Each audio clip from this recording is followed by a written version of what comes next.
السلام عليكم ورحمة الله وبركاته.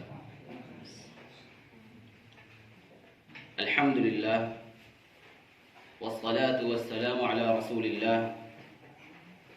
أما بعد، أعوذ بالله من الشيطان الرجيم. بسم الله الرحمن الرحيم. إنا نحن نزلنا الذكر وإنا له لحافظون.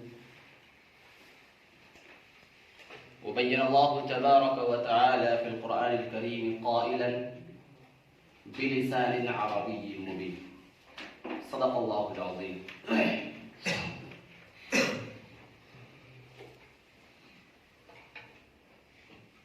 أساتذتي الكرام، وخصوصا مدير هذه الجامعة وأخي في الله في منصب الحكم، فضيلة الأستاذ المفتي تعريف سليم ندوي حفظه الله ورعاه،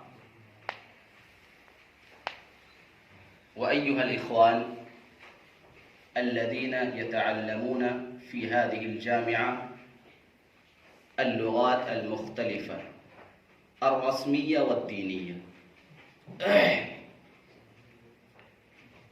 أريد أن أقول بكل صراحة ووضاحة إنني أخاطب الطلاب فقط، ولا أخاطب هؤلاء العلماء الفضلاء، لأنني أصغر منهم كثيرا. فأدعو الله تبارك وتعالى أن يوفقنا لما أقول في شخصيتكم خيرا وقولا دينيا. الآن دعاني هناك طالب جيد وطالب مميز باسم عبد الرحمن، ولكن الحقيقة لست بعبد الرحمن، بل أنا عطاء الرحمن. صحيح؟ صحيح؟ اسمي عطاء الرحمن الجامعي، ولست بندوي. ما تخرجت من دار العلوم ندوة العلماء، بل تخرجت من جامعة العلوم الواقعة بقرية جراه بمنطقة سابركاتا بولاية غجرات. فهمتم؟ نعم. واضح. ثم أريد أن أقول لكم إنني مررت بهذا الشارع وبهذا الطريق مرات وكرات، وزرت هذه الجامعة صفحة فقط، أي زرت ظاهره فقط، وزرت اسم هذه الجامعة فقط.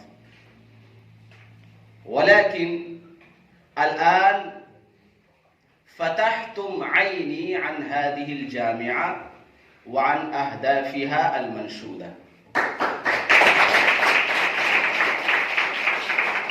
لأنني أتصور في ذهني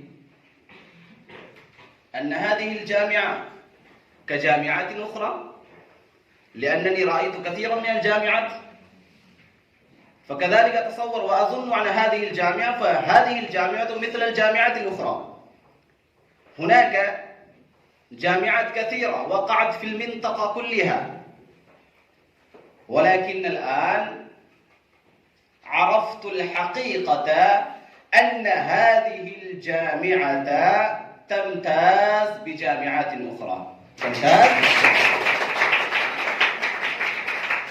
لأنني وجدت هناك شيئا ما وجدته في جامعة أخرى، ما وجدته في جامعة أخرى. في الجامعة الأخرى اسم فقط، وهناك عمل وفعل، وهناك عمل وفعل. هذا أمر أول. والأمر الثاني أنكم تعلمتم والآن تتعلمون هذه اللغة العربية الفصيحة الدينية. لماذا؟ بين هناك أخي في الله تعرف سليم الندبي حفظه الله سببا كبيرا وهدفا عظيما للتعلم وتعليم هذه اللغة. فأريد أن أذكر أمامكم بعض الخصائص وبعض الميزات لهذه اللغة العربية. منها ميزة كبرى أن هذه اللغة هي لغة القرآن، هذه ميزة كبرى. ما فوقها ميزة أخرى، تعلمنا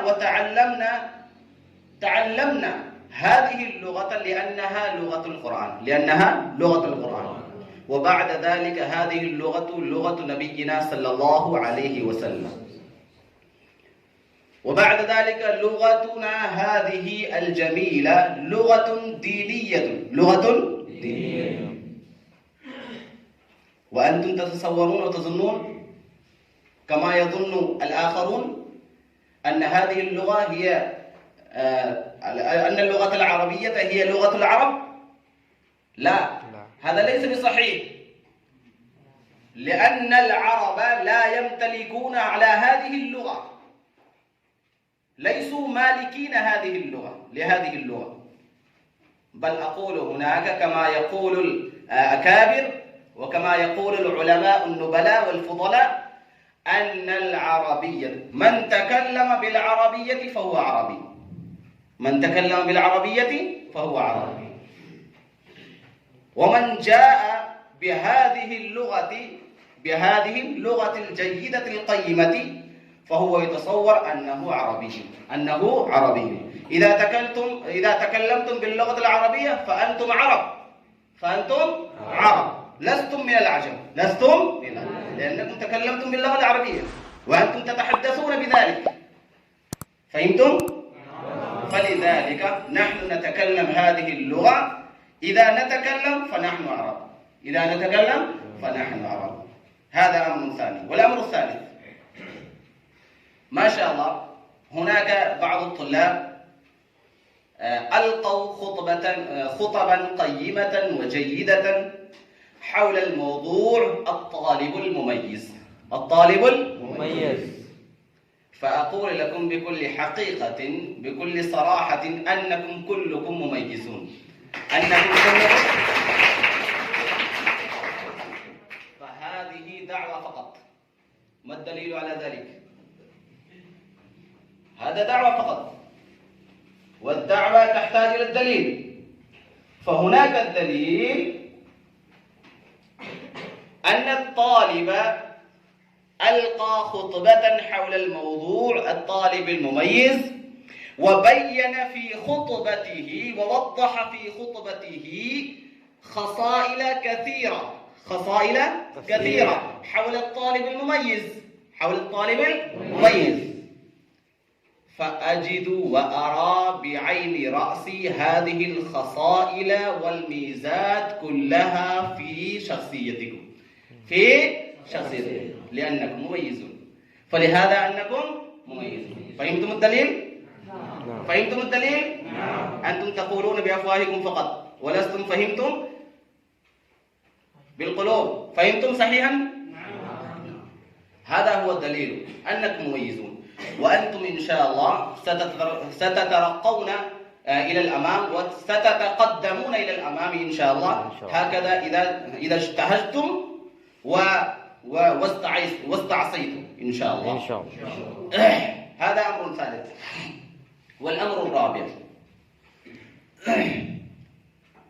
أشكر هناك الله تبارك وتعالى أنه جمعنا في هذه الجامعة، في رحاب هذه الجامعة، بمناسبة هذا البرنامج القيم الجيد.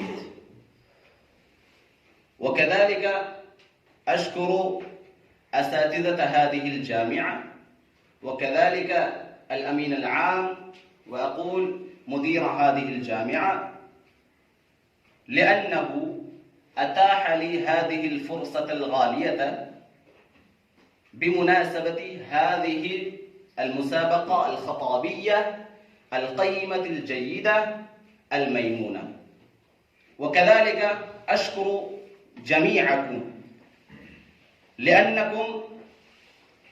لأنكم لا توجدون هناك فلا أجد، لا توجدون، لو لم تجدوا هناك فلم أجد، فأنا موجود هناك بوجودكم، وهؤلاء العلماء موجودون ومتواجدون في هذه الجامعة وفي رحابها بأي وجه؟ بتواجدكم في هذه الجامعة، فإنكم أصل، أي أصل هذه الجامعة، ما وسع لي الوقت أن أطيل الكلام، لذلك أشكر مرة ثانية. أخص بالذكر هناك للتشكر والامتنان مع الحب والحنان مدير هذه الجامعة، أظن اسمه شيخ شبلي أرسلان حفظه الله ورعاه. فأكتفي بهذه الكلمات المتواضعة، وأرجو منكم أن تدعوا لي، وأنتم لا تنسوا في دعائي في أدعيتكم الخالصة، بالخصوص حينما تصلون الفجر، وقبل الفجر أنتم تصلون النوافل، وأنتم تدعون الله تبارك وتعالى، والدموع تدمع في وجوهكم على وجوهكم النيرة. فأرجو منكم ألا تنسوني في تلك الأدعية المقبولة. فلذلك أخيرا أكتفي بهذه الكلمات، وشكرا لكم جميعا. أسعد الله أوقاتكم الغالية. السلام عليكم ورحمة الله وبركاته.